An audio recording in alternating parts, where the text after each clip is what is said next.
Mesdames, mesdemoiselles et messieurs, veuillez maintenant accueillir la nouvelle présidente. Ce n'est pas moi.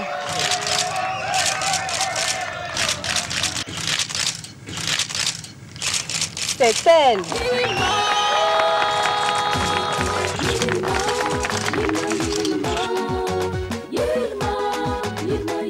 Yilma, source d'une vie meilleure. Véritable source de vitalité, Yilma est une eau minérale naturelle et pure, soigneusement extraite des profondeurs des nappes aquifères saines et naturelles protégées de Koubri. Yilma est traitée rigoureusement en respect des normes internationales d'hygiène et de sécurité dans nos laboratoires ultra performants pour vous garantir une eau minérale de qualité irréprochable. Yilma est disponible en format de 1,5 litres, 0,5 litres et 0,24 litres dans toutes les boutiques. À la Générale des Assurances, nous vous proposons la protection santé groupe PSG, l'assurance santé au coût bien étudié pour tout regroupement de personnes légalement constituées, entreprises, associations, syndicats, ordres, etc., composés d'au moins 10 employés. Profitez de l'assurance santé complètement modulable nationale ou internationale avec une couverture de vos frais de santé au choix à 50, 60, 70, 80, 90 et même à 100%. Hospitalisation, soins dentaires, soins optiques et encore plus. Pour tout type d'assurance, appelez-nous au 25 31 77 75 ou rendez-vous dans une de nos agences. Au groupe GA, on vous croit, on vous suit. Le tabagisme est la consommation régulière du tabac. Outre sa dépendance, le tabagisme est responsable de nombreuses maladies comme les cancers et les maladies cardiovasculaires. Le tabac est le seul produit au monde qui tue la moitié de ses consommateurs réguliers selon l'OMS. Chaque année, à l'échelle mondiale, la consommation du tabac provoque le décès d'environ 6 millions de personnes, parmi lesquelles 600 000 décès par exposition à la fumée du tabac.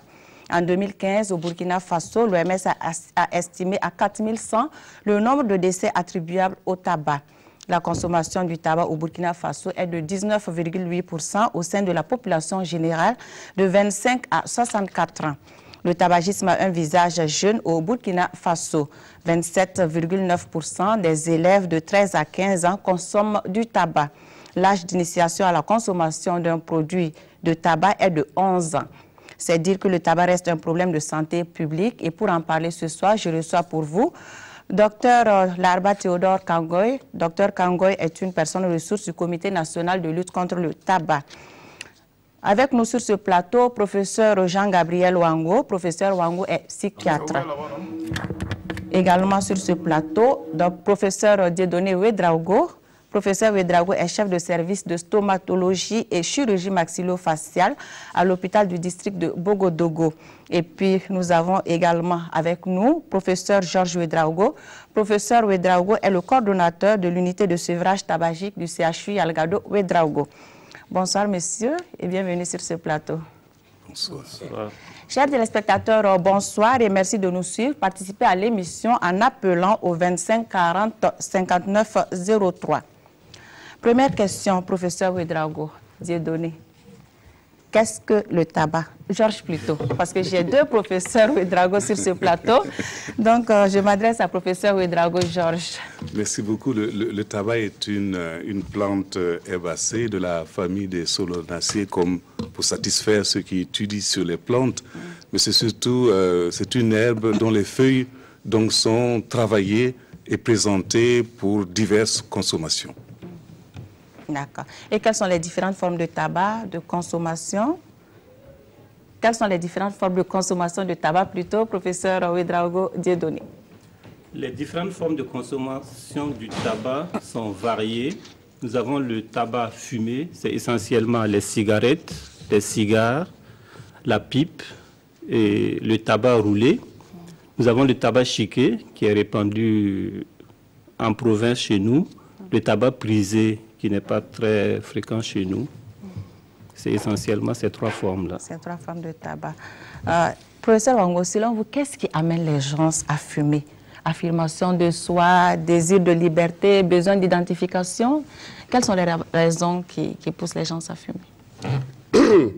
Alors, il y a ce qu'on appelle des facteurs de vulnérabilité personnelle, individuelle, à savoir que certains recherchent tout ce qui est sensation. Et la sensation forte ou faible dépend, n'est-ce pas, de la production de certaines substances dans l'organisme qu'on appelle des catécholamines. Et lorsque ces substances-là sont produites de façon faible chez certains individus, il y a une recherche, n'est-ce pas, de sensations, donc de produits qui peuvent se substituer à la faiblesse donc, de ces substances-là. C'est notamment la nicotine ou la drogue ou autre. Okay. Vous avez aussi ce qui pousse les gens à fumer, c'est une question de personnalité. Il y a des personnes qui sont totalement introverties, c'est-à-dire qu'ils ne s'expriment pas beaucoup, ils restent un peu dans leur sens. Et vous avez d'autres personnes qui sont extraverties, qui recherchent le plaisir. Et ces personnes-là ont cette tendance à boire, n'est-ce pas, et à fumer. Hein. Okay. Vous avez aussi la curiosité, la recherche de la nouveauté. Malheureusement, lorsque cette nouveauté-là, on va vers elle, surtout en matière de tabac, ben, on finit par se faire prendre au piège et on finit par fumer parce que vous fumez, il y a le plaisir et il y a la diminution de certaines sensations de baisse d'anxiété ou des choses. Et puis, une fois qu'on s'habitue à ça, ben, on continue. Un peu de bien-être? Oui, un peu de bien-être, okay. Parce que souvent, ce sont des gens qui sont anxieux et lorsqu'ils fument, comme il y a une excitation, une majoration de l'excitation cérébrale, ben, ils se sentent mieux.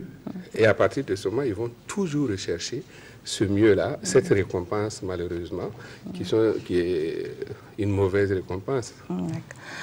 Docteur Kangoye, quelle différence il y a entre tabagisme actif et passif?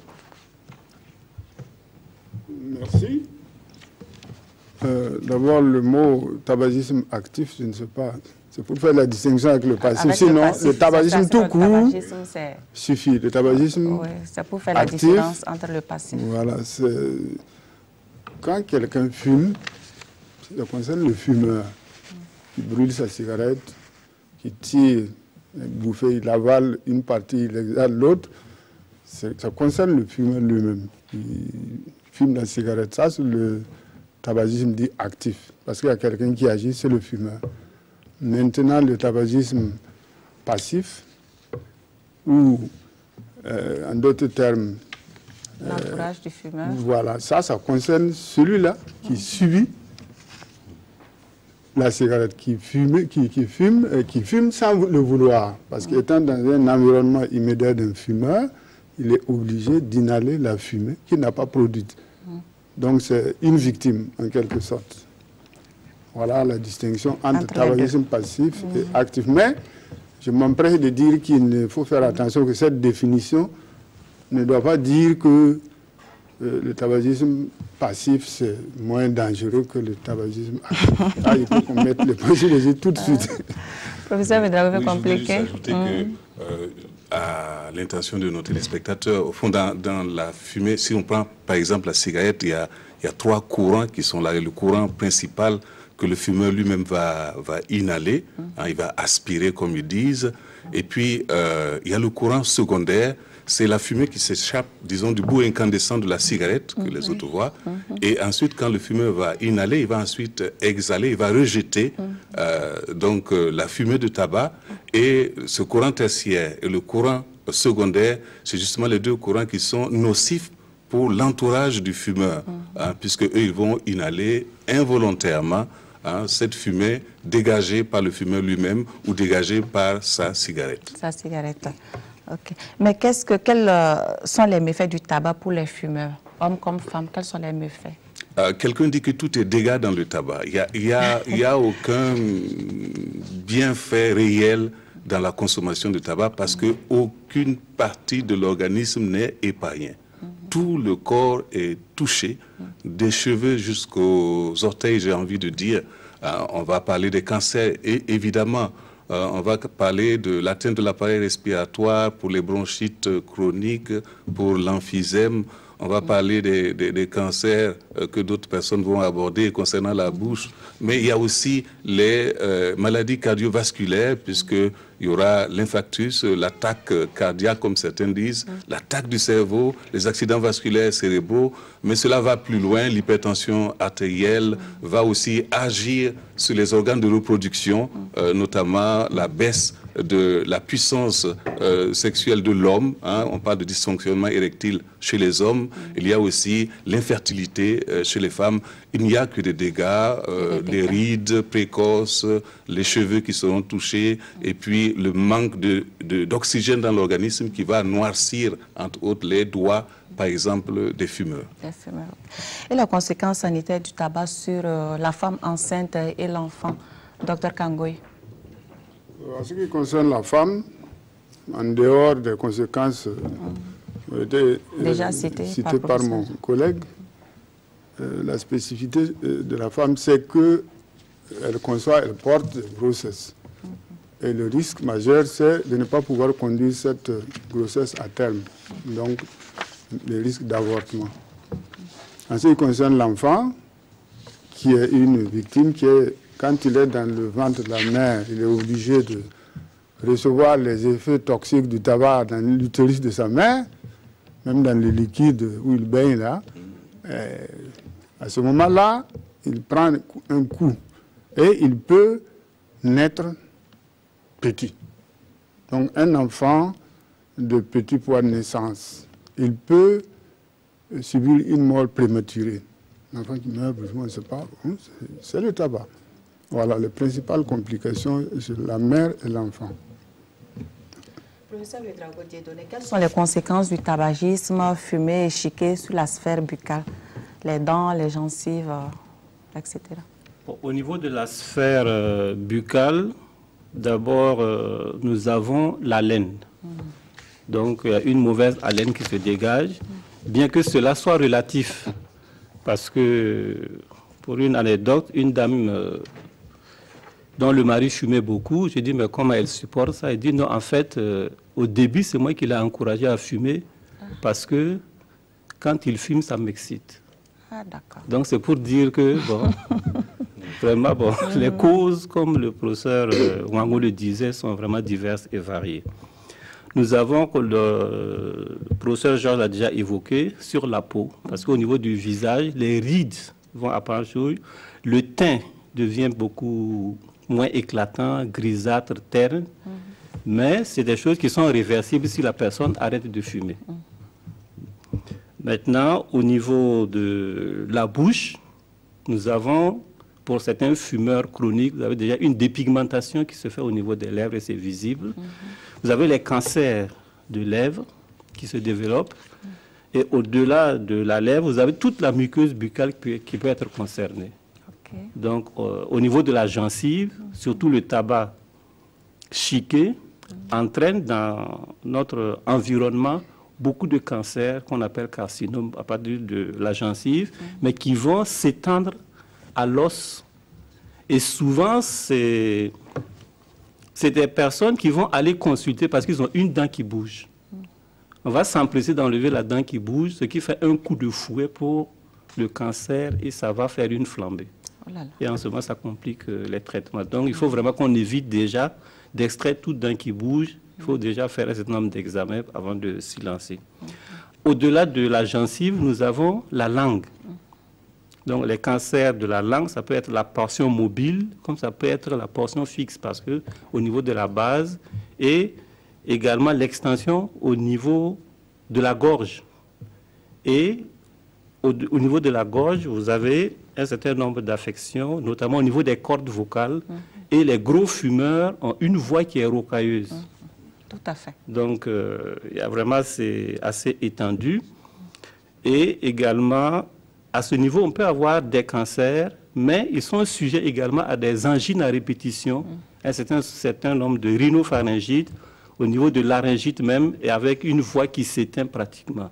Donc, les méfaits vraiment au niveau de la sphère buccale et puis ORL sont assez graves et c'est surtout les cancers à redouter. Ils sont nombreux à ne plus pouvoir se passer de la cigarette. Fumer pour le plaisir, par effet de mode ou pour pouvoir oublier ses soucis. Les raisons sont donc diverses. Pour ceux qui veulent abandonner la cigarette, les succès sont peu nombreux car la plupart des efforts restent infructueux. De Bobo Dioulasso, le reportage de Maneka Yen et Mireille Carole Tougma. Ils ont tous pour compagnon la cigarette. Le tabac et eux, c'est toute une histoire.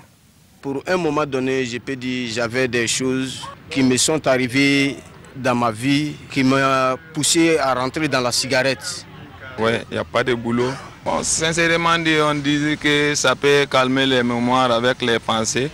Nous les jeunes là, quoi, la jeunesse d'aujourd'hui, c'est comme la cigarette là même, on fume ça par plaisir même comme ça. Entre amis, juste un essai. Et c'est parti. J'ai commencé quand j'étais à l'école avec des amis qui fumaient aussi en son temps, qui étaient un peu plus âgés que moi. Alors c'est eux qui m'ont entraîné dedans. Bon, ça avait les grains. Quand on fait les amis au grain, on fait préparer les thés, on joue les musiques. Bon, les amis peuvent fumer, tu dis donne crayer au goûter. On a pris comme ça pour fumer. Une addiction aux conséquences fâcheuses. Et ils disent en être conscients. Parce qu'après des cigarettes, sincèrement, de toi-même tu fumes, tu sais que c'est pas bon. Ouais, fumer dans le ventre de l'homme, avec les organismes, c'est pas facile. Hein. S'il fait frais, si tu fumes, frais là, ça te laisse un peu. Quand tu fumes encore, tu dors le matin, tu te réveilles, tout ici là, poitrine là, ça fait du mal. Comme tu as fait un travail dire alors que c'est faux. C'est la cigarette là. Mais hélas, difficile d'arrêter. J'ai tenté d'arrêter ça à 3 reprises. Mais bon, au bout de 2 semaines, 3 semaines après, je reprends. Quand j'ai arrêté pour la première fois, j'avais des problèmes de vertige, des insomnies. Le matin quand je me réveille, c'est comme si j'étais malade. On a tenté pour arrêter. Bon, quand on fumait, ça fait longtemps. Si tu dis tu as arrêté aujourd'hui, tu ne fumes même pas, d'ici quelques temps, ça fait comme ça te fait maux de tête, ou bien ça donne un peu de froid. Mais si tu gagnes un long, toutes les douleurs là, ça passe. Souvent, tu y arrives, souvent avec des amis qui fument, si fument, tu vois, si tu vas prendre, tu tires. D'autres, par contre, ont pu s'arracher des griffes de ce fléau. C'est un soir comme ça, quelque chose m'est passé à travers la tête, et puis bon. Pourquoi tu fumes? Bon, j'ai cherché la réponse, je n'ai pas trouvé. Et j'ai dit alors, à partir d'aujourd'hui, ce soir, j'arrête de fumer. J'avoue que la première semaine là, la vision était devenue trouble, la tête faisait excessivement mal. Vraiment, j'ai lutté, j'ai tenu quand même. De quoi donner de l'espoir à ceux qui peinent à arrêter. Il faut essayer et essayer encore, nous dit notre vainqueur du tabac du jour. J'ai arrêté en 1987. Le tabac, qu'il soit chiqué ou fumé, occasionne d'énormes conséquences à celui qui consomme ainsi qu'à son entourage. Tous les organes sont affectés par la consommation du tabac et les conséquences souvent irréversibles. Le reportage de Paul-David Bambara et de Lazare Pouya. Qu'il soit chiqué ou fumé, le tabac est consommé au Burkina en grande quantité et surtout dans le milieu des jeunes. Le gaz, ou si vous voulez la fumée, traverse l'ensemble des voies aériennes jusqu'au niveau des poumons. La cigarette contenant des substances nocives pour la santé, sa fumée laisse sur son passage des conséquences parfois incalculables. Le tabac fait partie des facteurs favorisant les cancers des voies aérodigestives tels le nez, les sinus, le pharynx et la gorge. Le service ORL de Yalgado accueille 10 000 consultants par an. Il réalise 400 interventions ORL réglées par an. Pour une spécialité, c'est beaucoup. Alors, parmi ces 400 patients que nous opérons, 15% concernent des tumeurs ORL, parmi lesquelles les cancers. Or, on sait que le tabac est un des facteurs fondamentaux de prédisposition au cancer du larynx. Et comment est-ce que le tabac intervient dans la genèse de ces cancers? C'est d'abord par l'intermédiaire des agents carcinogènes complets, c'est-à-dire des agents dont on a la certitude qu'ils peuvent déterminer un cancer. Ce sont les benzopyrènes. Mais à côté de ça, nous connaissons déjà les facteurs irritants, tels que les goudrons de tabac, tels que les produits chimiques inclus dans le tabac. Et nous avons à côté maintenant les facteurs thermiques et chimiques généraux. L'un dans l'autre, le tabac fait partie des principaux facteurs. À côté maintenant des autres facteurs qui sont souvent malheureusement associés, qui est l'alcool. Et ces facteurs-là vont induire des états précancéreux qui, s'ils sont vus tôt, le pronostic est bon lorsque la prise en charge est précoce et efficace. Maintenant, si ces facteurs ne sont pas connus ou qu'ils sont négligés, ils peuvent conduire bien entendu au cancer déclaré, à l'évolution chronique et malheureusement à un mauvais pronostic. À défaut de faire la prévention, il est important pour ceux qui fument de faire un diagnostic précoce. Et ce diagnostic précoce repose essentiellement sur 3 signes fondamentaux. C'est d'abord ce que nous appelons la dysphonie, c'est-à-dire c'est les modifications de la voix. J'ai perdu ma voix est enrayée, je n'arrive pas à la sortir. Lorsque cette modification de la voix perdure pendant plus de 15 jours, il faut faire très attention. Surtout lorsqu'un traitement médical ne vient pas à bout de cette perturbation. En dernier lieu se trouvent les troubles de la déglutition, c'est-à-dire la dysphagie, les difficultés pour avaler. Quand ça arrive à ce stade-là, c'est que le cancer est tardif. C'est pour cela le conseil que nous nous donnons. Dès le premier trouble, il faut consulter le centre de santé le plus proche. Le tabac est dangereux et les fumeurs le savent. Nombreux sont ceux qui souffrent des conséquences du tabac et pire, les non-fumeurs en souffrent également. Les fumeurs font fumer par force leurs proches à travers la fumée qu'ils respirent. Et voici les conséquences du tabac sur un non-fumeur. Tendez bien l'oreille.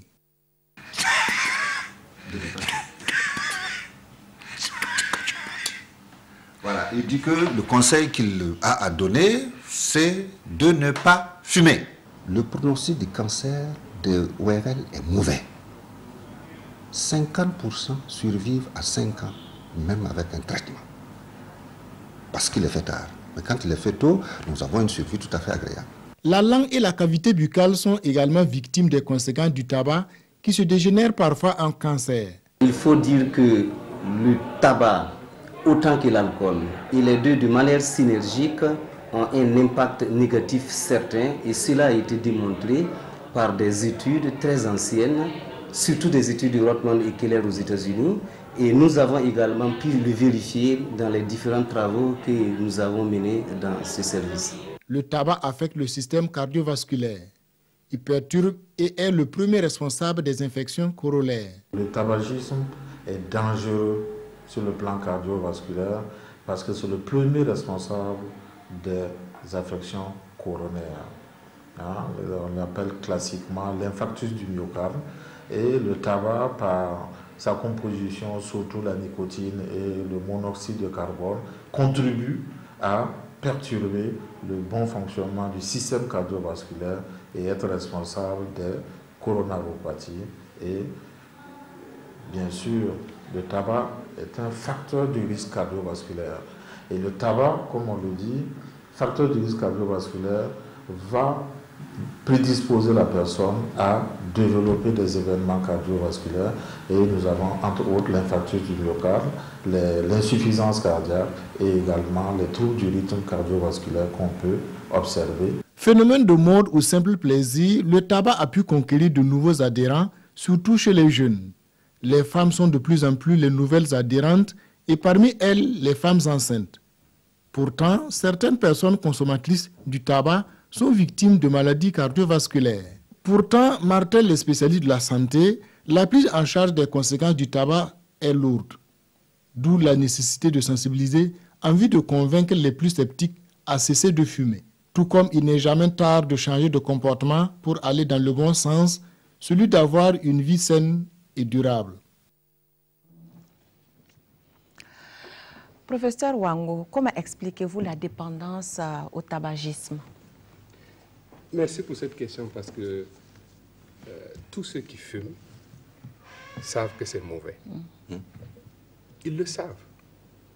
Ils le savent ne serait-ce que par rapport aux explications qu'on vient de donner, irritation de gorge, des problèmes pulmonaires ou ou autres, n'est-ce pas? Ils le savent, ils s'informent, mais pourquoi n'arrivent-ils pas à arrêter? Pourquoi tous ces essais échouent?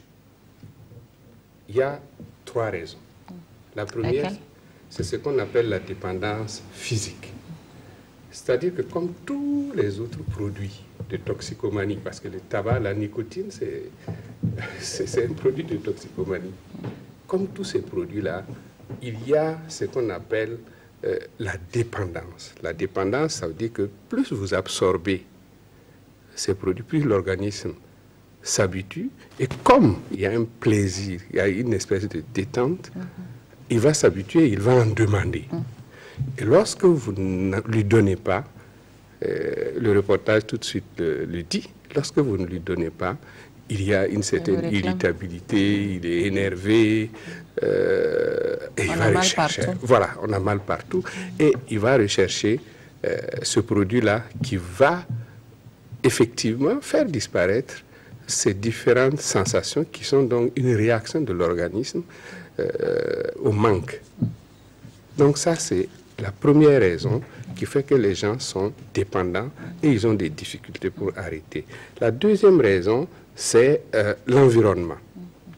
Vous savez, le fumeur, quand vous l'observez, j'en parle bien parce que je suis un ancien fumeur. Hein, ah, d'accord. J'ai fumé de 1963 à 2002. Waouh. Donc, l'environnement est important. Quand vous fumez, vous voulez arrêter et puis vous allez avec des amis, parce que quand on fume, bon, on fume avec des copains, hein, on fume quand on boit, passe des cigarettes. Voilà, quand on boit l'alcool, bon, on fume quand il fait froid, on se dit, on se réchauffe, c'est ce qui a été dit là. On fume après avoir fait l'amour, en disant, ah, ça me détend davantage. Hein. Donc, il y a tout cet environnement de là où on est, de là où on dort, de là où on cause. Cet environnement fait aussi effectivement qu'il y a une espèce de difficulté à abandonner, donc une autre dépendance. Et vous avez la troisième dépendance importante, c'est la dépendance psychique, puisque quand un fumeur n'a pas sa cigarette, il se sent mal à l'aise, il a des difficultés de concentration, n'est-ce pas? Il a une espèce d'anxiété qui renaît. Il a un stress. Et le tabac, la nicotine, est un produit qui aide justement à soigner le stress et à soigner l'anxiété chez le patient. Et on aurait pu dire peut-être que c'est donc une bonne substance. Malheureusement, c'est les dégâts que ça provoque. Hein, les dégâts dont on a parlé, les dégâts physiques. Et donc, la dépendance psychologique est très, très, très forte chez le fumeur de cigarettes. Et quand il ne l'a pas, il s'agite, il agresse, il recherche, etc., etc. Donc, vraiment, c'est très, très important comme dépendance. Et c'est les 3 types de dépendance qui font que le fumeur a des difficultés pour arrêter. Professeur Ouedraogo, Georges, les conséquences de la fumée, de la cigarette sur les non-fumeurs. Nous avons vu dans le reportage le monsieur qui a perdu la voix, donc qu'on entend à peine. Donc, parlez-nous un peu de ces conséquences. Avant peut-être de répondre à votre question, je voudrais ajouter des liens que les fumeurs établissent et qui les encouragent et qui les maintiennent autant pour moi dans cette dépendance. Il y a les liens émotionnels, comme le professeur Wango vient de le dire. Je suis stressé, donc je vais fumer pour me détendre. Je suis en colère, donc je vais fumer encore pour abaisser ma colère. Je panique, donc je vais fumer. Donc il y a ces liens émotionnels et puis il y a les liens aussi en fonction des attitudes et des comportements. Je viens de manger, bon, je vais boire du café et prendre de la cigarette. Je viens de me lever, tiens, je n'ai pas fumé toute la nuit, donc je vais, ou bien, etc. Il y a ce lien que les gens font et qui les maintient dans cette dépendance. Quant aux effets donc, de la fumée, du tabac, essentiellement sur ceux qui ne fument pas, j'allais dire que c'est presque les mêmes effets. en quelque sorte. Mais je vais insister surtout sur les enfants, parce que c'est vrai qu'on dit à la femme enceinte de ne pas fumer, mais aussi, il faut que le futur papa aussi ne fume pas à côté de la femme enceinte, parce que là, les conséquences vont toucher donc cet enfant. Et on se rend compte que si l'un des deux fume ou les deux fument ensemble, cela va augmenter les risques. Si je prends l'exemple de l'asthme, par exemple, la survenue d'asthme chez les enfants, si c'est le papa seul qui fume, c'est 13% de chance, ou de malchance plutôt. Si c'est la maman, c'est 34%. Et si les deux fument, c'est jusqu'à 48% de chances que l'enfant développe, par exemple, l'asthme. Chez l'adulte, le fait de partager la même ambiance, le même environnement qu'un fumeur, plus de 8 heures par jour, on se rend compte que la personne va faire une maladie des coronaires, comme des vaisseaux sanguins qui irriguent donc le cœur, avec 24% des cas. Et même pour ce qui concerne les cancers, on s'est rendu compte que certaines études vont jusqu'à 26% des cas. On a fait une étude à Yalgado et on s'est rendu compte parmi les patients qui sont hospitalisés pour accident vasculaire cérébral, 24% de ces patients-là étaient victimes du tabagisme passif. Les chiffres parlent d'eux-mêmes. Que faire donc pour protéger les autres contre le tabagisme passif, Dr Kangoy? Pour protéger les autres, je dirais même, y compris le fumeur. Là, on dépasse le tabagisme passif, mais même pour protéger le fumeur, eh bien, il faut établir des espaces sans tabac. Et j'allais ajouter 100% sans tabac. Cela passe par la mise en place d'une réglementation. On ne peut pas forcer les gens ou empêcher les gens de fumer dans certains espaces sans base légale. Il faut des textes. Donc il faut d'abord mettre en place la réglementation et l'appliquer. Donc, cela passe par, n'est-ce pas, ça concerne les lieux publics clos, cela concerne les moyens de transport, tout lieu en gros qui reçoit du public.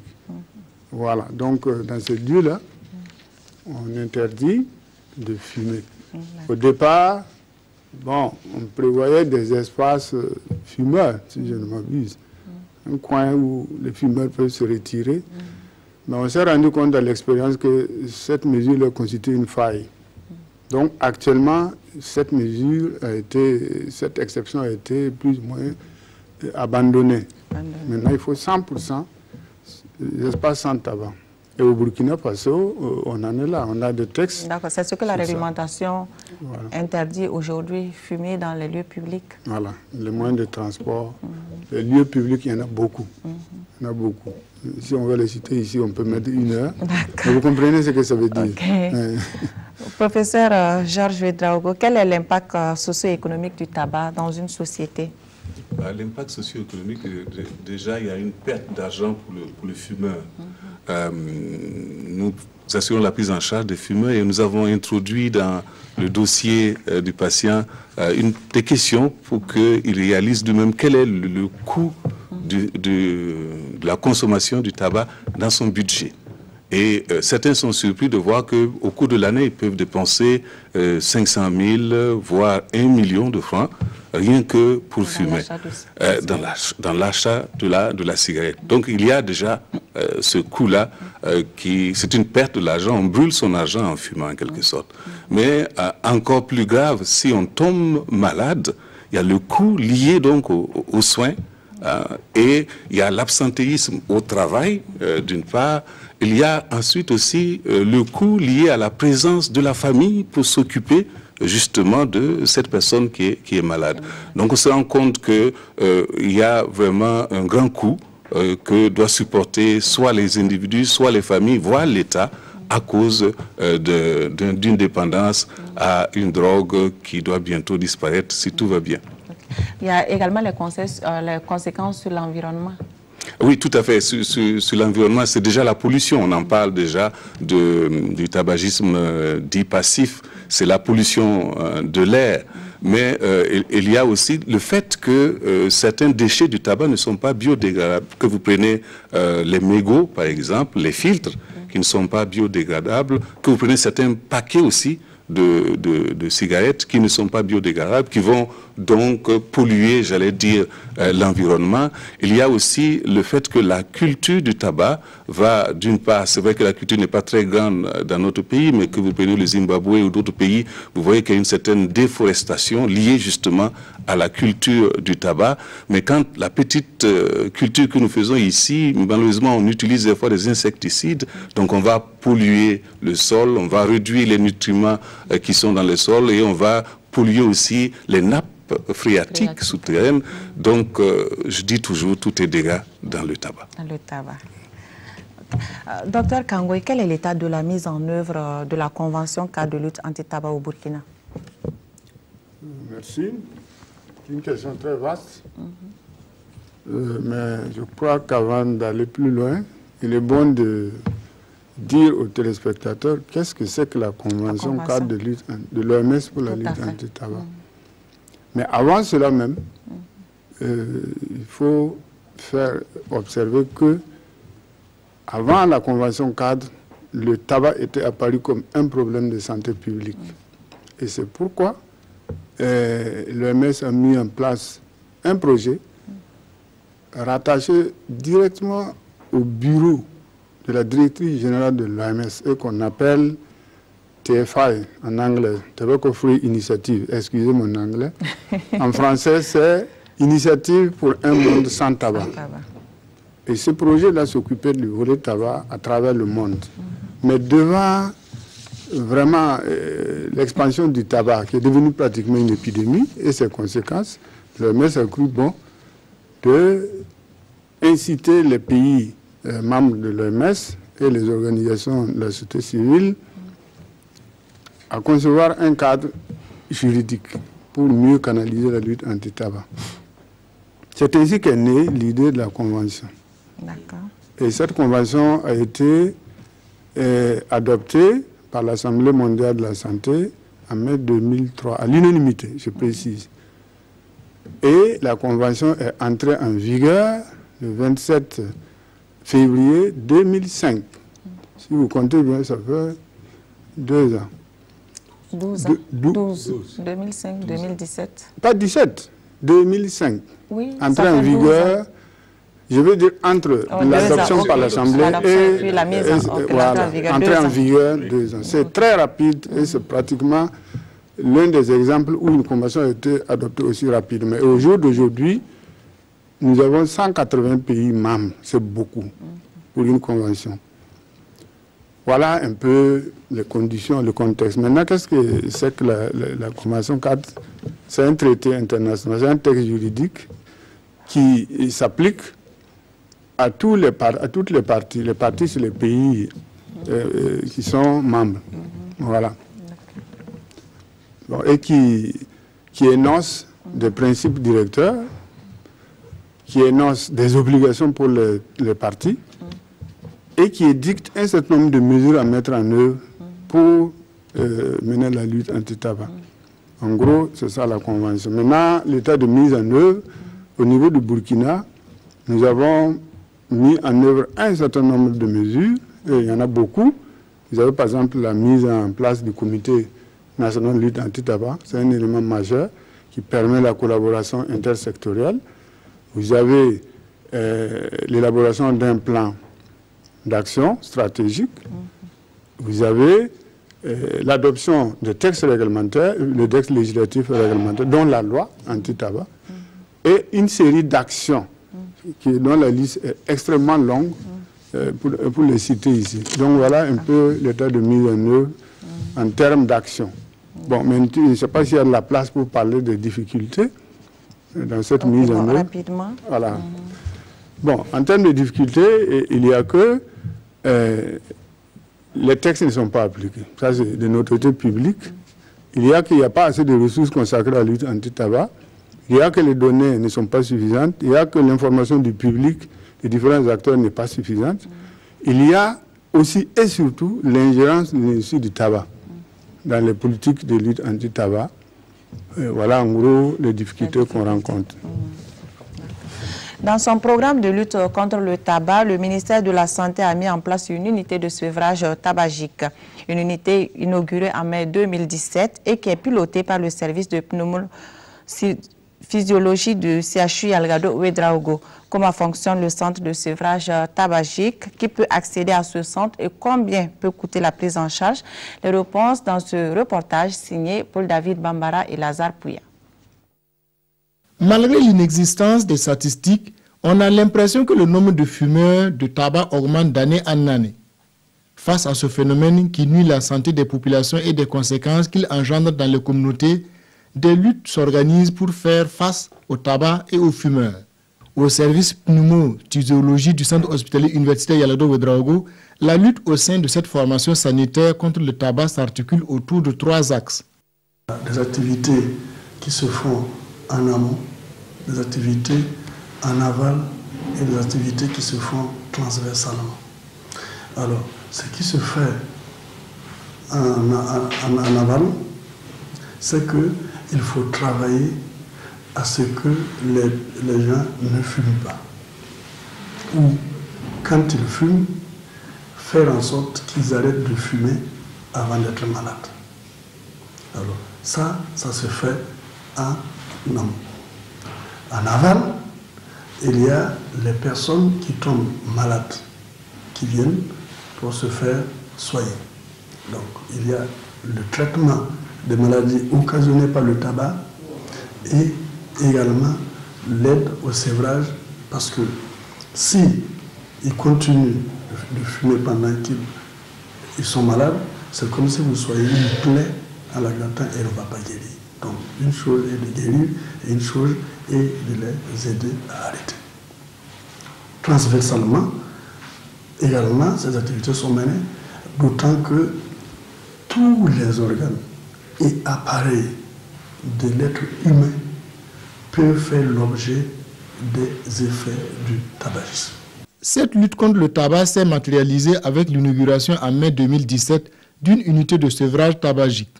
Premier centre de sevrage tabagique d'Afrique de l'Ouest, ce centre accueille depuis 3 mois déjà des patients victimes des conséquences du tabac. On a enregistré à peu près 90 patients qui sont venus consulter. Donc on peut dire quand même que c'est déjà pas mal. C'est déjà pas mal. C'est tout nouveau pour le centre, mais avec les différentes publicités qui se font autour de patient à patient, eux-mêmes ils vont au sein de leur lieu de travail, dans la population. Donc le centre commence à être connu. Et à travers aussi la Société burkinabé de pneumologie, qui a pour vocation quand même de promouvoir tout ce qui est recherche, tout ce qui est lutte contre les affections respiratoires. Cette Société burkinabé de pneumologie a des membres. Et au sein du Comité national de lutte contre le tabagisme, on a un représentant et qui fait aussi la promotion, donc qui essaye de voir comment amener les populations à venir vers ce centre. Outre la prise en charge psychologique, souvent orientée vers le système adapté, la prise en charge dans ce centre est on ne peut plus. Dans la règle dès l'arrivée du patient, le système de prise en charge se met en branle. Il est accueilli, il y a l'accueil qui est là.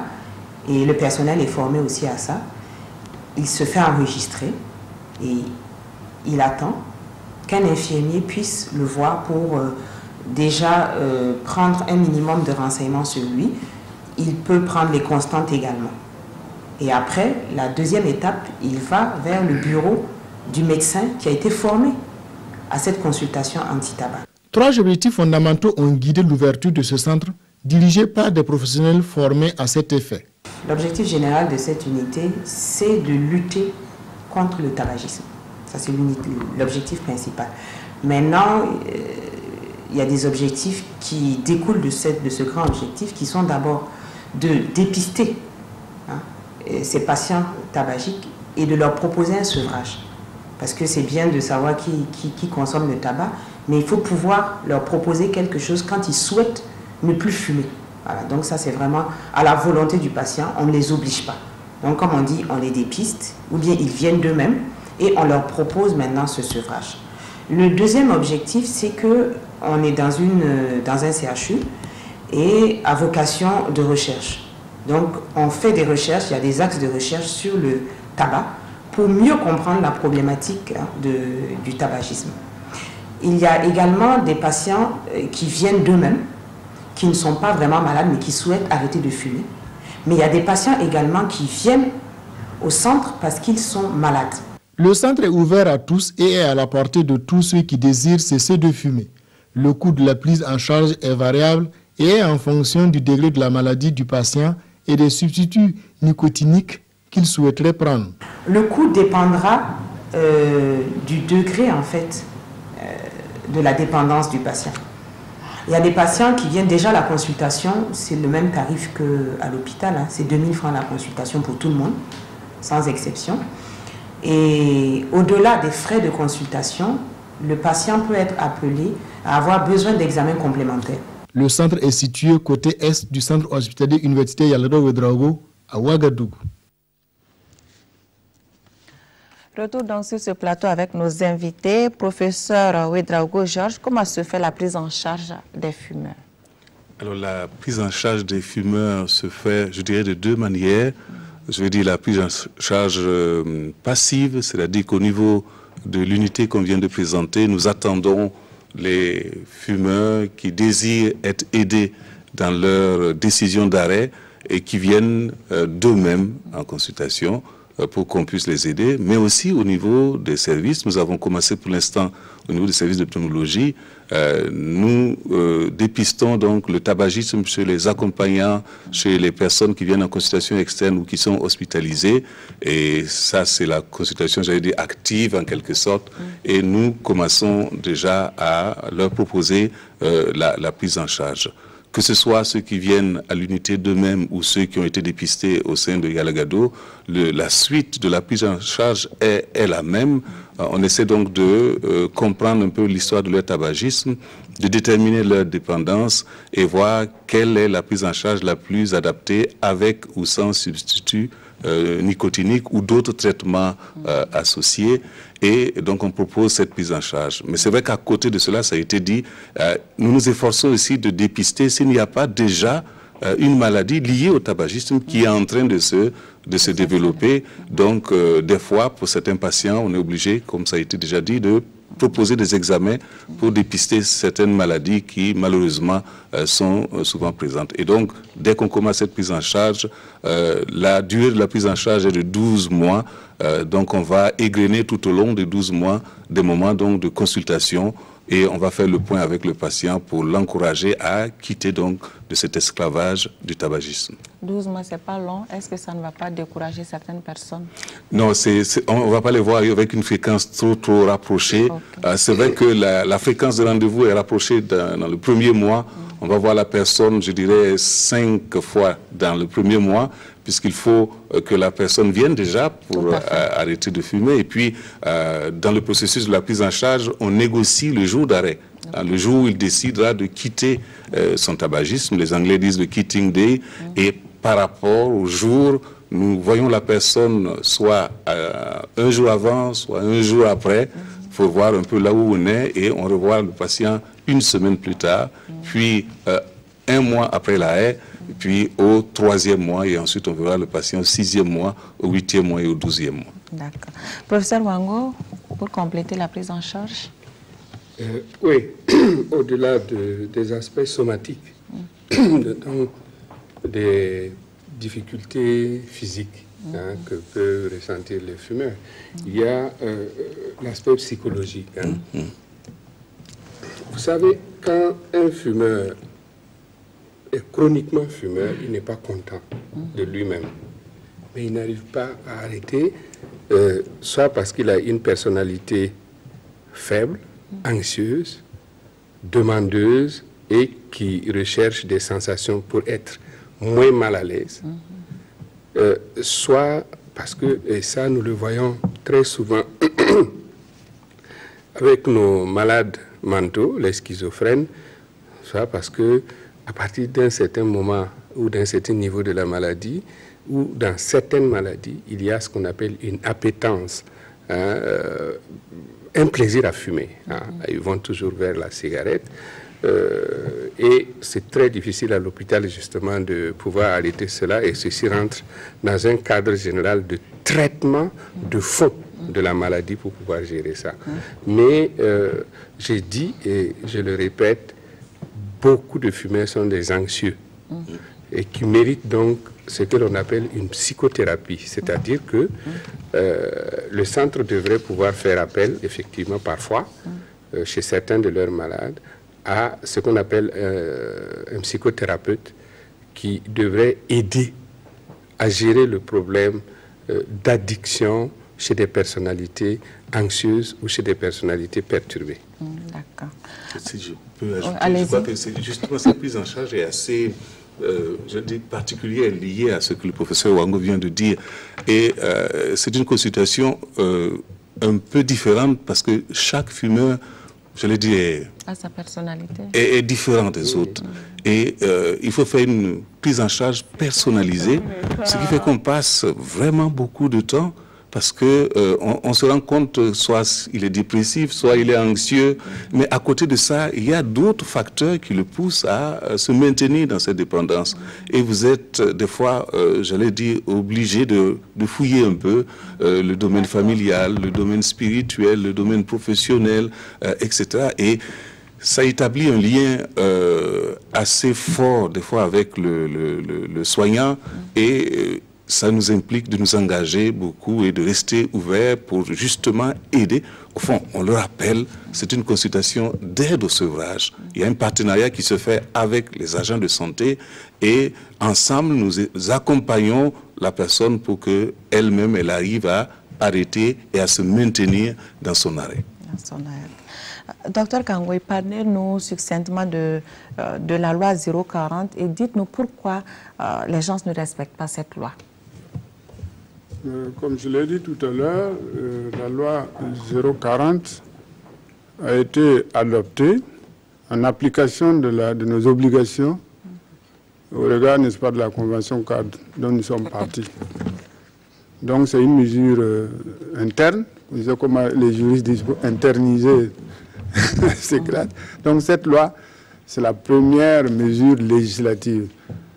Donc je ne veux pas m'étendre là-dessus. En gros, la convention, la loi 040 reprend dans ces éléments principaux les mesures qui sont édictées par la Convention cadre. On a collé à la Convention. Donc ça concerne comment on appelle ça, les mesures à mettre en œuvre, en fait, à travers une législation pour que la Convention puisse marcher. Maintenant, il y a que cette loi a connu beaucoup de difficultés pour être d'abord adoptée, parce que l'industrie du tabac a joué sa partition. Et quand elle a été adoptée, bon, on s'est rendu compte que l'autre paire de manches, la mise en œuvre, l'application, ne suit pas. Donc pourquoi cela? Voilà, il y a que l'industrie du tabac ne se laisse pas faire. Elle nous met le bâton dans les roues à toutes les étapes. C'est un élément important, principalement.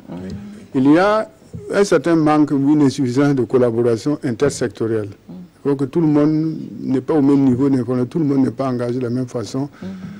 Et ça nous crée des problèmes, ce qui rend la tâche facile à l'industrie du tabac. Ensuite, pour mettre en œuvre une loi, il faut des ressources. Il faut mettre en œuvre des ressources, des mesures d'accompagnement qui ne sont pas toujours là. Ensuite, il y a le niveau d'information même du public, même des médias, sur ce fameux texte. Il n'est pas suffisamment connu, contrairement à ce qu'on pense. Malgré les efforts qui ont été déployés, parce qu'il y a eu des campagnes de dissémination dans les 13 régions du pays, les spots radio, tout ça, mais tout cela n'a pas suffi. Et on constate que ce n'est pas fait. Et on repose l'application des textes généralement sur les forces de l'ordre, bon, qui elles-mêmes ne sont pas informées, n'ont pas les ressources. On tourne en rond. Et il y a l'impunité. Les gens ne respectent pas, il n'y a rien. Non, je continue. Voilà le problème. Donc il y a tout un ensemble de raisons qui font que ce n'est pas appliqué. Et il faut travailler à ce que ces insuffisances soient corrigées et que le public même soit acteur. Si on n'arrive pas là, ça va être difficile. Si on laisse l'application des textes au seul l'État, ça va être difficile. Il faut que chaque individu, par exemple les responsables de restaurants, d'hôtels, s'approprient cette lutte-là et empêche quelqu'un, par exemple, de fumer. Tu ne fumes pas ici. De perdre sa clientèle. Voilà. Donc, tant que tout cela n'est pas fait, bon, ça va être toujours difficile. Donc, c'est un environnement. Le manque d'application, le manque de respect des textes en matière de loi et de tabac ne fait pas l'exception. C'est une règle un peu générale. Il y a beaucoup de textes qui, malheureusement, je suis désolé de le dire, ne sont pas tout à fait bien appliqués. Professeur Vedrago, je voudrais juste rajouter par rapport à ce que le docteur Kongoy dit, il faut que le citoyen lui-même se défende. Je vais vous donner un exemple. Allez-y. On est entré dans un restaurant de la place, j'étais avec mon épouse. À un moment donné, un groupe d'Européens est rentré, c'était environ une dizaine. Ils se sont mis à fumer. J'ai appelé un garçon, j'ai dit, bon, dites à ce groupe-là d'arrêter de fumer. Ils disent, ah si ce n'est pas le patron, nous-mêmes, on ne peut pas. J'ai dit, appelez le patron. Ils ont tourné, j'ai dit, appelez le patron. Le patron est venu. J'ai dit, bon, vous savez qu'il est interdit de fumer dans ces espaces-là. Il me dit, non, lui, il a une autorisation qui permet de fumer dans son restaurant. J'ai dit, vous avez une autorisation, vous devez avoir le document. Il dit, non, le document n'est pas. J'ai dit, si vous n'avez pas le document, vous leur dites d'arrêter de fumer. Donc, il était obligé d'aller leur dire d'arrêter. Mais quand il a dit qu'il y a un client qui se plaint, il y a un du groupe qui est venu s'excuser. C'est pour dire que sinon nous ignorons nos droits et nous ne les défendons pas, nous allons toujours subir. Ça va être très difficile. Professeur Mango voulait ajouter non, juste pour ajouter que il y a dans le non-respect de la loi 040 une question aussi de personnalité. Vous avez des personnalités perturbées qui sont sans cesse, n'est-ce pas, à la provocation, au non-respect de tout. Hein, des rebelles, quoi. Des rebelles, c'est bon, c'est un bon mot par rapport à ces gens-là. Nous, en psychiatrie, nous les appelons des psychopathes, à la limite. Et c'est un trouble profond de la personnalité. Ils ne se préoccupent de personne que d'eux-mêmes. Ils sont égoïstes. Oui, tout ce qui est dit n'est pas à respecter tant que c'est leur plaisir. Il y a des personnalités comme ça. Et donc, bon, ils perturbent l'espace, ils perturbent les groupes. C'est pas seulement la cigarette. Ils font tout pour ne pas être en accord avec leur environnement social immédiat. Voilà. Nous allons découvrir à présent les questions des téléspectateurs avec Viviane Tiendrebureau.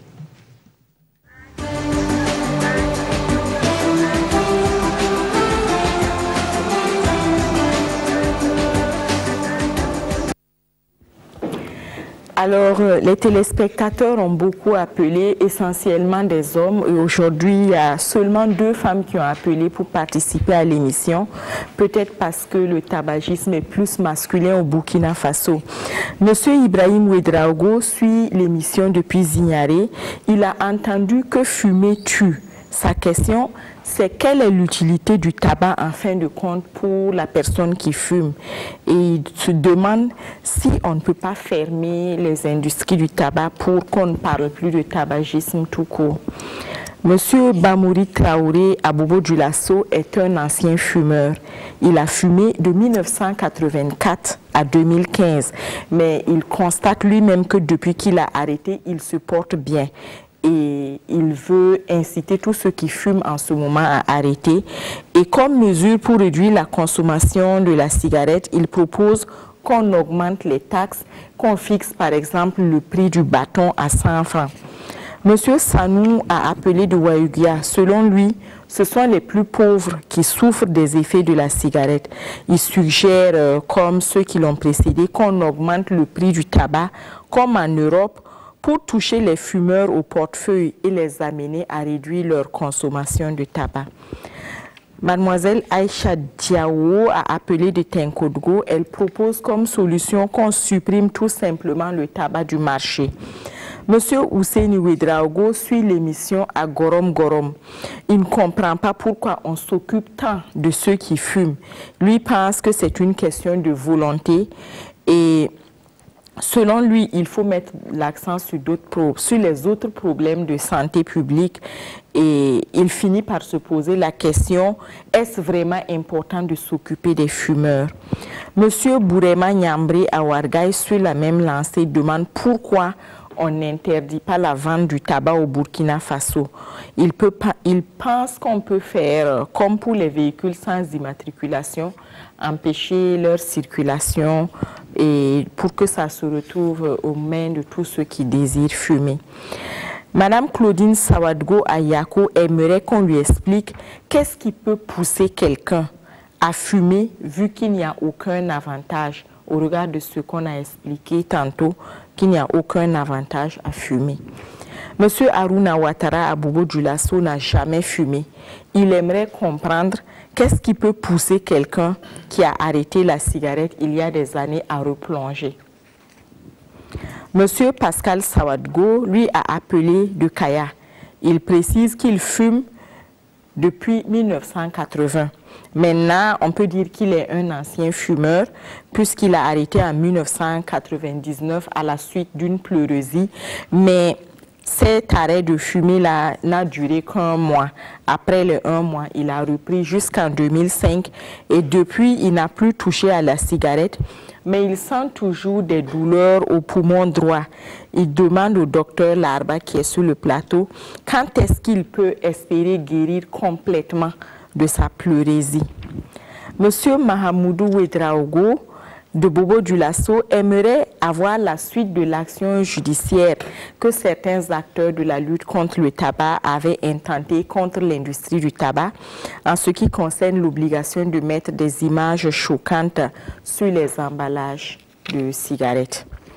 Monsieur Sayouba Zongo aimerait qu'on lui dise si le tabac complique l'hépatite B chez le fumeur.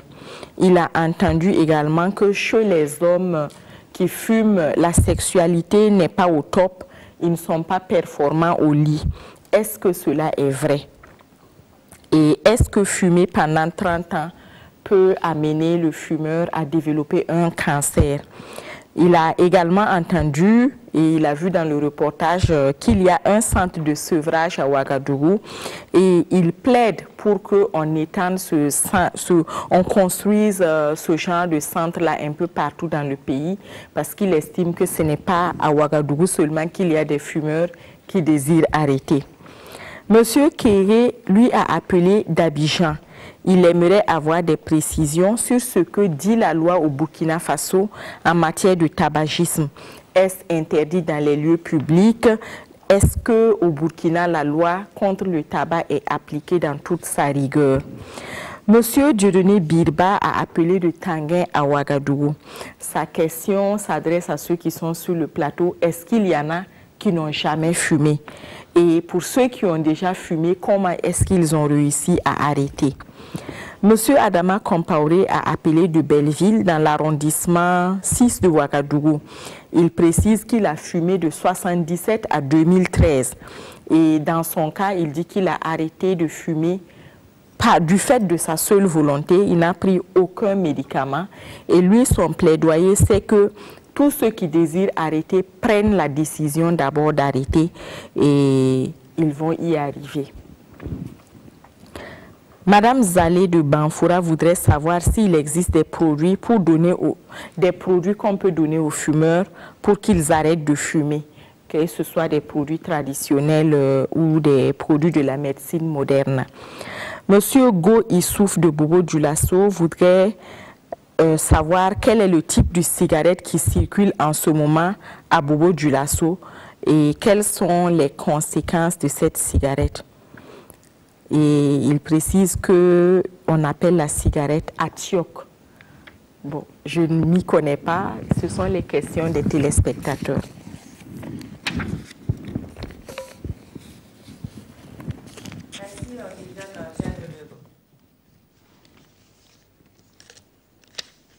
Donc, nous allons essayer de répondre aux questions. La première, fumais-tu? Quelle est l'utilité du tabac en fin de compte? Faut-il fermer les industries de tabac? Docteur Kangoy. Merci. J'avoue que c'est une question qui revient presque de façon récurrente à toutes nos rencontres d'information, à toutes nos sessions de formation. Il y en a qui vous demandent tout de go, mais pourquoi ne pas fermer simplement, interdire le tabac, donc fermer toutes ces infrastructures?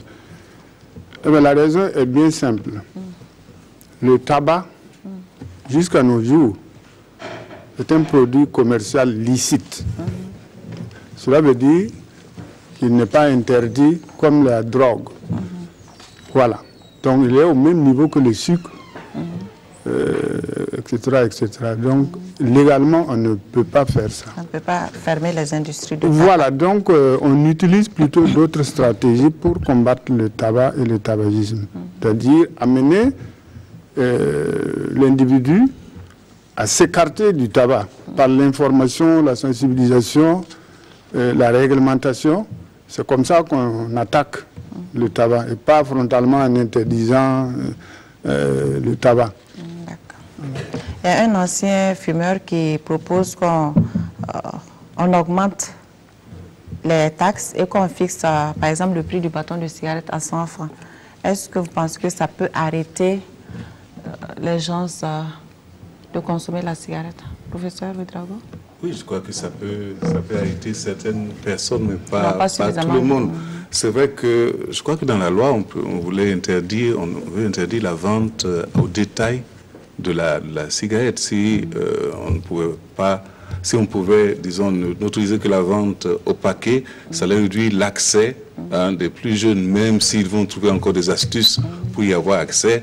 Mais c'est vrai que dans la plupart des pays, le fait d'augmenter le prix de la cigarette, notamment, réduit l'accès à la cigarette. Je crois qu'il y a pas mal d'études pour la France, entre autres, pour l'Australie, pour un certain nombre de pays, où le fait d'augmenter les prix a réduit l'accès, surtout pour les jeunes. Mais est-ce que ça développe parallèlement la contrebande aussi?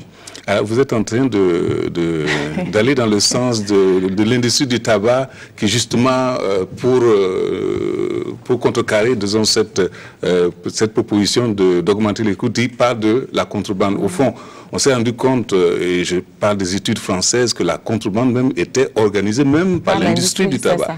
Donc, quand on augmente, ils vont trouver des failles pour que le tabac soit, la cigarette essentiellement, soit toujours accessible. Mais je crois que le docteur Kangoy veut ajouter quelque chose. Oui, je peux simplement dire qu'effectivement, l'augmentation des taxes sur le produit du tabac, c'est une mesure extrêmement puissante, recommandée par l'OMS et même la Banque mondiale.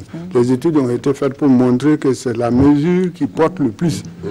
Et le Burkina s'est engagé dans cette voie. Dans le cadre de l'UMOA, il y a des directives qui demandent à ce que tous les pays membres de l'UMOA augmentent la taxe jusqu'à, je sais pas, 40, combien pour cent? Au moins 40% pour tous les produits du tabac. Et il y a eu une augmentation, je crois, pour l'exercice passé au niveau national. Et les démarches se poursuivent pour qu'on atteigne, comme déjà d'autres pays, les taux fixés. Effectivement, il y a un téléspectateur qui suggère qu'on augmente le prix du tabac comme en Europe, qui fait référence. À mon expérience, je me suis rendu compte que dès qu'on augmente le prix du paquet, les gens consomment en détail, au fond. Ils vont acheter les 3 bâtons à 100 francs en détail et en fin de compte, ils dépensent un peu plus sans se rendre compte, en quelque sorte. Ils n'achètent plus le paquet, mais ils commencent, je vais prendre peut-être pour 100 francs, puis au bout de, voilà. Et en fin de journée, ils se rendent compte qu'ils ont dépensé un peu plus. Mais certainement, je crois que si on arrive là, on va réduire vraiment l'accès, surtout des jeunes, à ce produit assez toxique. La question se recoupe. On ne peut pas supprimer le tabac puisque ce n'est pas sur le marché, puisque ce n'est pas un produit illicite. Mais à cette question même, il faut vous dire que la consommation du tabac par nos populations, ça n'a pas commencé maintenant. Avec la cigarette.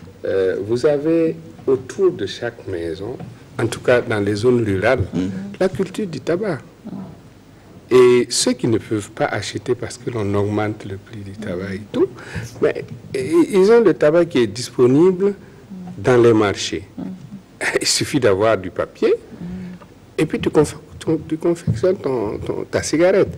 Donc je pense que il y a un problème de fond, c'est de faire en sorte que ceux qui ont cette appétence pour le tabac-là puissent comprendre les dégâts physiques tels que ça a été montré et que surtout le danger auquel ils s'exposent. Moi, je crois que le vrai problème, c'est le fond. Dire qu'on va arrêter, on va faire des ceci ou cela, mais la drogue, là, pour nous, psychiatres, le tabac est une drogue.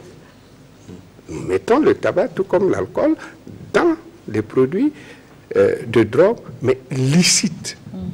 C'est-à-dire que ce n'est pas interdit par la loi, mais ça n'en demeure pas moins une drogue. Et le professeur Ouedraogo a certainement reçu, parce qu'il en a parlé, des gens qui ne fument pas. Ce n'est pas les cigarettes, ce n'est pas les paquets de cigarettes, des gens qui ne fument pas, mais qui lui viennent avec des cancers de la bouche, de la gencive et tout. Donc c'est un problème global. Et c'est un problème, je crois, d'éducation et de sensibilisation. Mais bon, c'est vrai qu'il faut des lois, mais vous demandez pourquoi la loi 040 n'est pas appliquée. Il l'a expliqué. Il a expliqué. Il y a un téléspectateur, M. Ousseni Ouedraogo, qui se pose la question à savoir pourquoi on s'occupe des fumeurs. Il trouve qu'il y a d'autres problèmes de santé et que ce n'est pas la peine d'accorder du temps aux fumeurs. Bon, c'est son avis. Bon, c'est son avis. Je crois qu'on respecte son avis, mais on a parlé de méfaits du tabac, justement pour... Voilà, vous avez dit le mot, c'est un problème de santé publique, parce que ce n'est pas seulement le fumeur seul qui bénéficie des méfaits du tabac, si je peux m'exprimer ici, mais il y a son entourage, il y a l'environnement, et il est bon qu'on prenne en charge ceux qui fument, justement pour réduire l'exposition des autres donc à la fumée du tabac. Si je peux me permettre, il a même parlé que c'est une question de volonté, mais au fond, ce n'est pas seulement une question de volonté. Les études ont montré que si 75% des fumeurs veulent arrêter de fumer, il n'y a que 35% qui se décident d'arrêter et seulement 5% qui arrivent à arrêter sans aide. Et c'est pour cela que le programme, le ministère de la Santé prévoit ce programme pour aider ces 35% ou ces 30% qui ont besoin d'aide pour pouvoir justement arrêter. Et il faut penser à ces gens parce que la volonté seule ne suffit pas parce qu'ils sont vraiment dépendants. Il y a cette téléspectatrice qui demande, Claudine Sawadogo, malgré qu'il n'y ait aucun avantage, elle ne sait pas pourquoi les gens sont toujours attirés par la cigarette. C'est vrai qu'au départ, le professeur Wangou avait expliqué un peu. Oui, tout à fait. Oui. Il y a plusieurs cas. Hein. J'ai dit qu'il y a des gens qui ne se portent pas bien vraiment dans leur tête et qui ont besoin de stimulation. Et la nicotine est un produit qui stimule le cerveau et qui lutte contre l'anxiété, etc. Donc, c'est un type de personnalité qui a besoin de ces produits-là et qui, donc, pour les arrêter, a besoin d'une assistance psychologique importante. Vous avez aussi le plaisir du groupe. Vous savez, les jeunes, il y a justement cette agrégation psychologique qui fait qu'ils sont ensemble. S'il y a des fumeurs dedans, il y a des expériences et tout. Et malheureusement, la nicotine entraînant la dépendance, vous avez des gens là-dedans qui, à cause de l'environnement et autres, ce que j'ai expliqué, finissent par être dépendants. Mais c'est pas... Il y a beaucoup de jeunes qui ont goûté à la cigarette, mais il y en a moins qui y sont restés. Et ceux qui sont restés... Mais ceux qui ont arrêté, qui sont retombés là-dedans, c'est eux qui ont besoin d'aide comme ça. Ils ont besoin d'aide au niveau du centre, ils ont besoin d'aide au niveau psychologique pour renforcer leur volonté. Vous savez, vous avez des gens qui ont vraiment des volontés faibles. On ne peut pas étudier la personnalité de tout le monde, mais on se rend compte qu'il y a des gens qui sont très faibles par rapport à tout. Et ils retombent parce qu'ils ne réussissent pratiquement rien, ces gens-là. D'accord. Il y a une question, il y a un téléspectateur qui a interpellé Dr Kangoy. La personne avait arrêté 1 mois, il est retombé là-dedans. Il a eu une pleurésie en 99 qui l'a amené à arrêter. Mais après 1 mois, il a repris jusqu'en 2005. Il avait commencé à fumer en 80. Il a arrêté en 99 à cause d'une pleurésie. 1 mois après, il a repris jusqu'en 2005. Jusqu'à aujourd'hui, il n'a plus touché à la cigarette, mais il sent toujours des douleurs au niveau du poumon droit. Il demande quand est-ce qu'il peut guérir complètement de sa pleurésie. Bon, c'est une question difficile à répondre. D'abord, je ne suis pas pneumologue, je suis médecin, mais pas pneumologue. Bon, comme il vous a interpellé, mais je me dis qu'il faut d'abord établir que la pleurésie est liée au tabagisme, ce qui n'est pas tout à fait le cas. Il se peut qu'il fume et il a attrapé une pleurésie dont il traite les séquelles. Bon, maintenant, est-ce que le fait il va guérir de ça? Ça, c'est une question à laquelle je ne peux pas répondre. Mais j'hésite à faire le lien entre le tabagisme et la pleurésie, surtout ces séquelles. Est-ce qu'on guérit des séquelles? Ça dépend. Ça, c'est une question difficile. Les pneumologues. Je crois qu'il est guéri de sa pleurésie, mais il y a probablement des séquelles, parce que la pleurésie, c'est de l'eau qui va être dans l'enveloppe des poumons. Et malheureusement, si on n'arrive pas à évacuer le liquide qui est à l'intérieur, il y a un épaississement de cette enveloppe-là qui devient dure. Et ce qui fait qu'après, évidemment, les douleurs vont persister dans le temps. Mais on le conseille d'aller voir, d'aller au centre de santé le plus proche. Éventuellement, il peut prendre contact avec nous et nous pouvons lui donner donc de plus amples informations et conseils. Est-ce qu'il y a une cigarette, un type de cigarette qui circule à Bobo? Je ne sais pas si vous en avez entendu parler, qu'à Tchok, je ne sais pas, la personne demande les conséquences de cette cigarette. Je me dis, ça ne doit pas être différent des autres conséquences. Vous en connaissez? Non, on ne connaît pas, mais est-ce que s'il en parle, ce n'est pas une drogue? Voilà, c'est peut-être une espèce de forme nouvelle de vente d'un produit d'addiction. Donc, moi, je ne sais pas, mais je pense qu'on ne peut pas s'établir dessus puisque ce n'est pas... Tout compte fait, il n'y a pas de bonne cigarette. Toute cigarette, quel que soit son type, sa forme, sa marque, est nocive. Rapidement, nous n'avons plus beaucoup de temps devant nous. Docteur Kangoye, il y a ce téléspectateur qui veut savoir les précisions sur la loi en matière de tabagisme. Est-ce que c'est interdit dans les lieux publics? La loi est-elle appliquée dans toute sa rigueur au Burkina? L'appel de la Côte d'Ivoire. Ok, je vais donner grosso modo le contenu de la loi. Elle contient un certain nombre de mesures, dont l'interdiction de fumer dans les lieux publics pour protéger ceux qui ne fument pas. Est-ce qu'elle est appliquée? Non, nous regrettons, nous ne sommes pas satisfaits de l'application, on en a parlé. L'application de la loi, dans certains aspects, n'est pas à notre satisfaction. Donc, nous reconnaissons qu'il y a une insuffisance d'application. D'accord. Est-ce que le tabac complique l'hépatite B? Est-ce que quand on arrête de fumer pendant 30 ans, est-ce que fumer pendant 30 ans peut amener un cancer? Professeur Ouedraogo Dieudonné. C'est déjà l'hépatite B? Bon, par rapport à l'hépatite B, c'est déjà un terrain fragilisé. Et on sait qu'également le tabac a une action sur tous les organes. Donc les deux combinés vont fragiliser, et notamment au niveau du foie, il aura beaucoup plus de problèmes que s'il avait seulement son hépatite seule.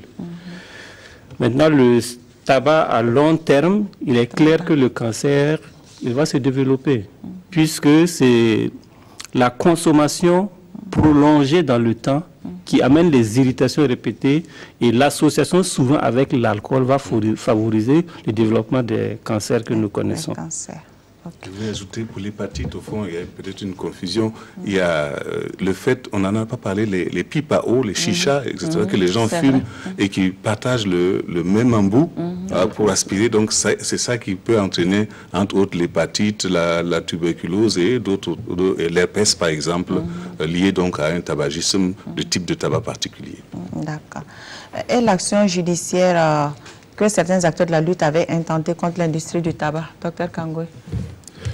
Ben, la suite de l'action. Ce que je peux en dire, je le tiens de notre réunion au niveau du comité national, où le problème a été débattu. Donc, je ne suis pas la personne la mieux indiquée, mais en tant que membre, je peux dire ce que j'en sais. Effectivement, le ministère a intenté un projet, un procès contre l'INSI d'abord pour refus d'appliquer un arrêté d'application de la loi.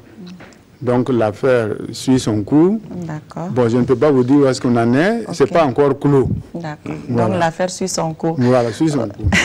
Ok, cette dernière question, avant de conclure, il y a M. Birba qui demande autour de cette table. Bonne question.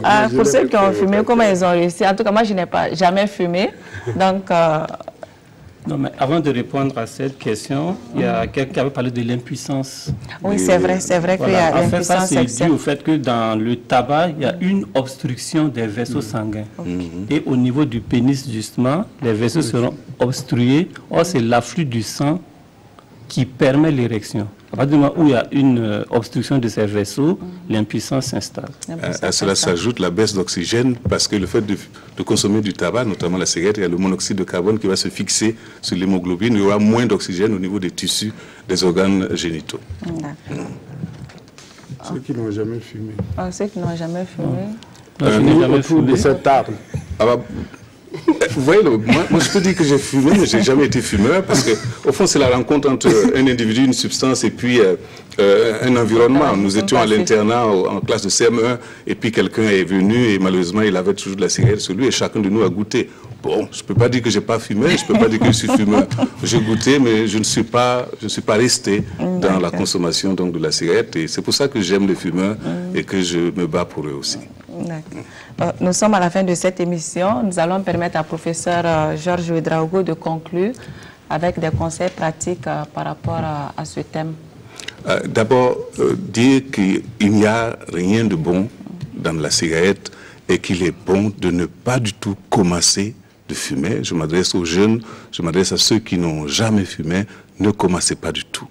Deuxièmement, ceux qui fument, il n'est pas tard d'arrêter de fumer parce que il y a toujours un bien à retirer très vite. D'ailleurs, on a vu dès 48 heures, on voit que le souffle reprend déjà parce que l'oxygénation va se faire. Donc, il n'est jamais tard d'arrêter et il y a un bénéfice à arrêter, quel que soit le temps qu'on a mis à fumer. Ceux qui ont des difficultés pour arrêter de fumer, nous sommes là pour les aider.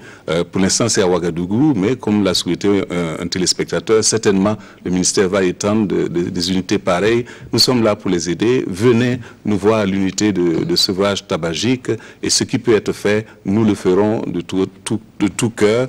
Et nous souhaitons que tout le monde s'implique dans la lutte contre le tabac. C'est l'occasion pour nous pour remercier Expertise France qui nous a aidés pour cette unité, remercier l'Union des associations de lutte contre le tabac qui nous soutient dans cette activité, remercier aussi le réseau des journalistes contre le tabac et remercier toutes les personnes qui sont engagées. Et nous souhaitons que toute la population du Burkina s'engage pour que nous soyons en bonne santé et que nous puissions tous contribuer pour le développement de notre pays.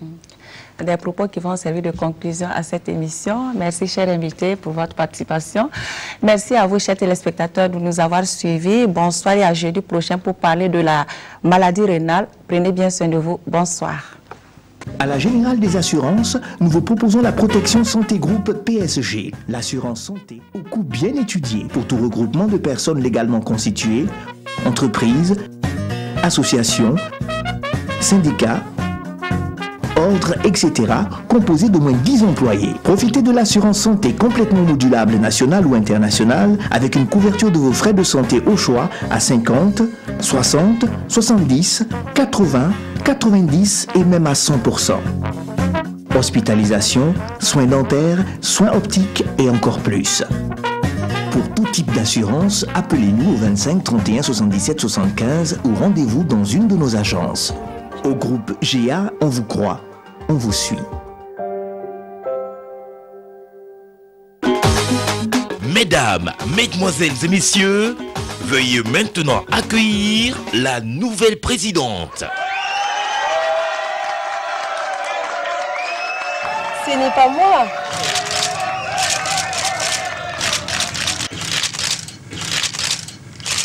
c'est elle.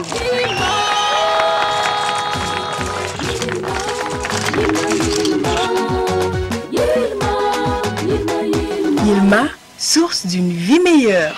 Véritable source de vitalité, Yilma est une eau minérale naturelle et pure, soigneusement extraite des profondeurs des nappes aquifères saines et naturelles protégées de Koubri. Yilma est traité rigoureusement en respect des normes internationales d'hygiène et de sécurité dans nos laboratoires ultra performants pour vous garantir une eau minérale de qualité irréprochable. Yilma est disponible en format de 1,5 litres, 0,5 litres et 0,24 litres dans toutes les boutiques.